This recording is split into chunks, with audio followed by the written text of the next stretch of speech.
Welcome back. ఇప్పుడు వార్తాపత్రికలోని ప్రధాన అంశాలను ఒకసారి చూద్దాం. ముందుగా మనం ఈనాడు పేపర్ చూసుకున్నట్లయితే, ప్రగతికి పునాది భోగాపురం అంతర్జాతీయ విమానాశ్రయం నా కల 2026 జూన్ నాటికి సాకారం చేస్తా. ఎయిర్పోర్ట్ నిర్మాణంపై సమీక్షలో సీఎం చంద్రబాబు చెప్పినట్టు చూస్తున్నాం.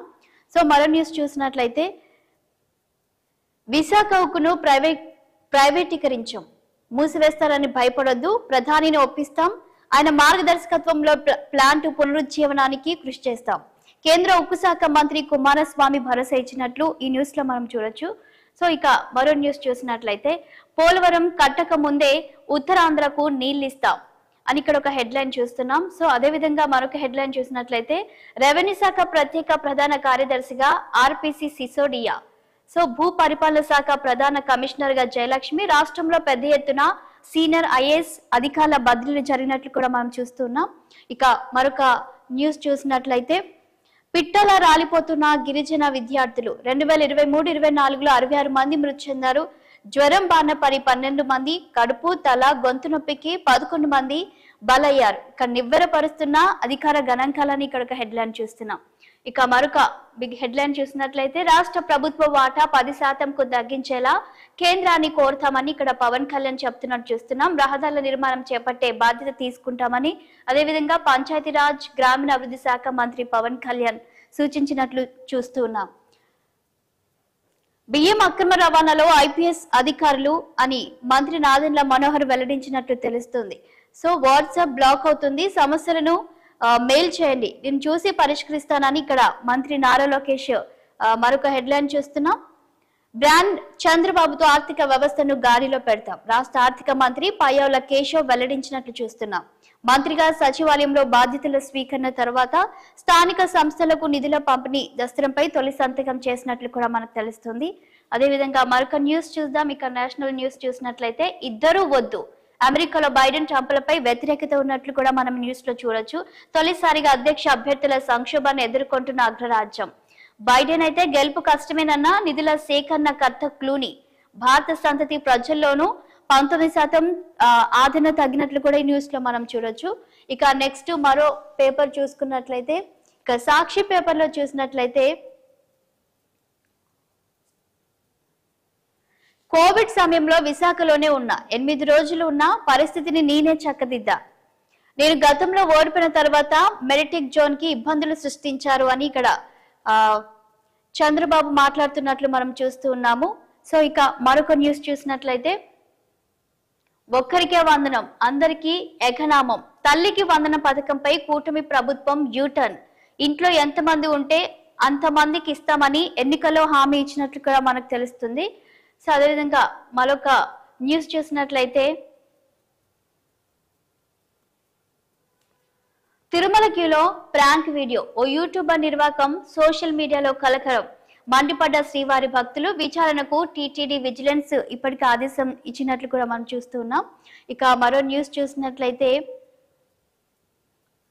సూది మొనపై ఎయిడ్స్ భూతం, త్రిపురలో 800 మంది విద్యార్థులకు పాజిటివ్, 47 మందిని కబలించిన హెచ్ఐవి, మాదక ద్రవ్యాల వాడకం మాటన విస్తరిస్తున్న ప్రాణాంతక వ్యాధి అని కూడా మరొక న్యూస్ చూస్తున్నాం.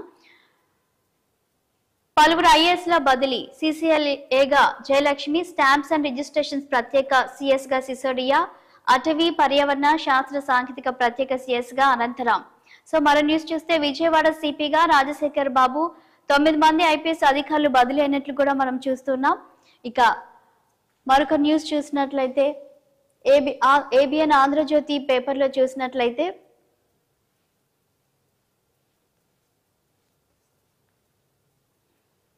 మరో సిక్సర్, కాంగ్రెస్ లోకి మరో 6 బీఆర్ఎస్ ఎమ్మెల్యేలు, జిహెచ్ఎంసీ ఉమ్మడి రంగారెడ్డి జిల్లా పరిధిలోని వారే నేడు కాంగ్రెస్ లోకి ప్రకాష్ గౌడ్, రేపు అరికిపూడి గాంధీ, హైదరాబాద్ చెందిన బీఆర్ఎస్ కీలక ఎమ్మెల్సీ సైతం. ఇప్పటికే హస్తం పార్టీలోకి 7 బీఆర్ఎస్ ఎమ్మెల్యేలు, ఇక టార్గెట్ 26, ఆపై సిఎల్పీలో బీఆర్ఎస్ ఎల్పీ విలీనమే, అసెంబ్లీ మొదలయ్యే నాటికి పూర్తయ్యేలా రేవంత్ రెడ్డి కసరత్తు చేస్తున్నట్లు కూడా న్యూస్ లో మనకు తెలుస్తుంది. నెక్స్ట్ మరొక న్యూస్ చూసినట్లయితే, ఖజానా నిండాల్సిందే అని ఇక్కడ రాబడులపై సమీక్షలో సీఎం రేవంత్ అలాగే డిప్యూటీ సీఎం భట్టి విక్రమార్క వాళ్ళు అక్కడ సమీక్ష నిర్వహించినట్లు కూడా మరొక న్యూస్ మనం చూస్తున్నాం. ఇక ఆగస్టులో అమెరికాకు సీఎం రేవంత్, దక్షిణ కొరియాకు కూడా పెట్టుబడుల లక్ష్యంగా ఆయన వెళ్తున్నట్లు కూడా మరో న్యూస్ చూస్తున్నాం. అదేవిధంగా ఇక మరొక న్యూస్ చూసినట్లయితే 24 నుంచి బడ్జెట్ సమావేశాలు. అసెంబ్లీ స్పీకర్ అధ్యక్షతన భేటీలో నిర్ణయం. వారం రోజుల పాటు ఈ అసెంబ్లీ బడ్జెట్ సమావేశాలు కొనసాగనున్నట్లు కూడా మనకు తెలుస్తుంది. సో ఇక మరో న్యూస్ చూసుకుందాం. రికవరీ బంద్. రైతు బంధు పథకం కింద ఇచ్చిన సొమ్ము తిరిగి స్వాధీనం. మేడ్చల్ కలెక్టర్ ఆదేశాలు. జిల్లాలో 33 ఎకరాల భూమిలో 1981లోనే లేఅవుట్ అయినా గత 10 ఏళ్ల పథకం కింద 17 లక్షల లబ్ధి పొందినట్లు మనకు తెలుస్తుంది. ఇక ఫిర్యాదులు రావడంతో మళ్ళీ రికవరీ చేయనున్నట్టు కూడా చూస్తూ ఉన్నాం. ఇక ఆత్మహత్యలో భారత్ టాప్. ప్రతి 1,00,000 మందిలో 12కు పైగా బలవన్ మరణాలు. 2022లో 1.71 లక్షల మంది ఆత్మహత్య చేసుకున్నట్లు కూడా మనకు తెలుస్తోంది. ఇక అదే విధంగా మరొక పేపర్ కి వెళ్ళినట్లయితే దిశ పేపర్ లో ఉన్నటువంటి హెడ్లైన్స్ చూద్దాం ఒకసారి.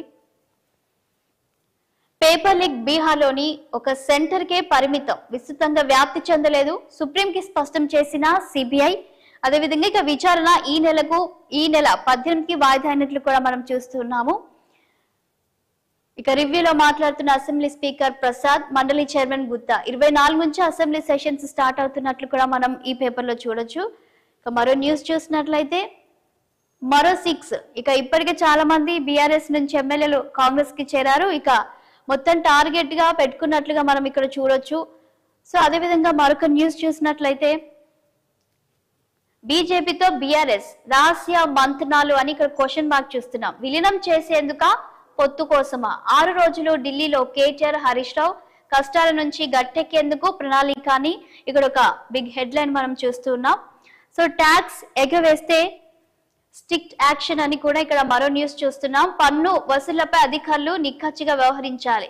నెలవారీ లక్ష్యాలను నిర్దేశించుకోవాలి. ప్రతి నెల ఫస్ట్ వీక్ లో సీఎం సమీక్ష ఉన్నట్టు తెలుస్తుంది. సో దీనికి సంబంధించి కూడా ఇక్కడ సీఎం అలాగే డిప్యూటీ సీఎం వాళ్ళ సమీక్ష నిర్వహించినట్టు చూస్తున్నాం. ఇక మరో న్యూస్ చూస్తే బ్యారేజీల నిర్మాణంలో 50కి పైగా సబ్ కాంట్రాక్ట్లు అని కూడా సో మరో న్యూస్ చూస్తున్నాం. అలాగే స్పౌచ్ మెడికల్ బదిలీలకు సానుకూలం, మ్యూచువల్ సెంట్రల్ ఉద్యోగుల దరఖాస్తులకు సైతం అని కూడా ఇక్కడ మరొక హెడ్లైన్ మనం చూడొచ్చు.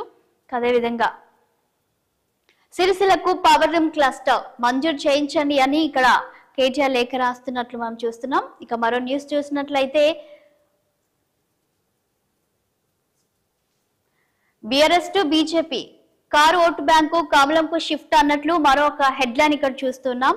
సో మరో న్యూస్ ఇన్నాళ్లకు నేతన్నలు గుర్తొచ్చారా అని కూడా ఇక్కడ 15 ఏళ్లుగా సిరిసిల్లకు ప్రాతినిధ్యం మీదే కదా, మరి ఆకలి చావులు ఎందుకు ఆగలేదు అని ఇక్కడ బండి సంజయ్ మాట్లాడుతున్నట్లు మనం చూడొచ్చు.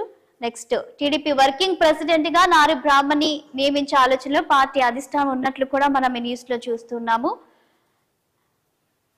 సో ఇవన్నీ ఈ రోజు మరి పలు వార్తా పత్రికలో ఉన్నటువంటి ప్రధాన అంశాలు. చూస్తూనే ఉండండి 6 టీవీ, సామాన్యుడి ఆరో ప్రాణం.